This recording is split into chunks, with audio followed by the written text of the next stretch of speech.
సినిమాలో హీరోని ఎంత కొత్తగా ప్రెజెంట్ చేస్తాడో తెలిసిందే. పూరిలో ఆ స్టైల్ చూసే చాలా మంది హీరోలు తన డైరెక్షన్లో నటించడానికి ఇష్టపడతారు. గతంలో మెగాస్టార్ చిరంజీవి తన 150వ చిత్రం పూరితో అని అన్నారు. అయితే ఫస్ట్ హాఫ్ బాగా నచ్చిందని, సెకండ్ హాఫ్ నచ్చలేదని చెప్పడంతో ఆ సినిమా ఆగిపోయింది.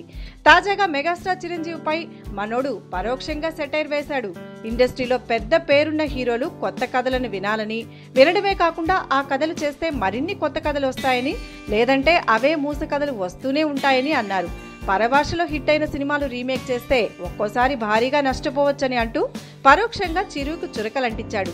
అంతేకాదు, ఇండస్ట్రీలో ఒక్క సమంత, కాజల్ మాత్రమే లేరని, కొత్త హీరోయిన్లకు కూడా స్థానం కల్పించాలని, లేదంటే కొత్త హీరోయిన్లు ఎక్కడి నుండి వస్తారని అన్నారు పూరి జగన్నాథ్.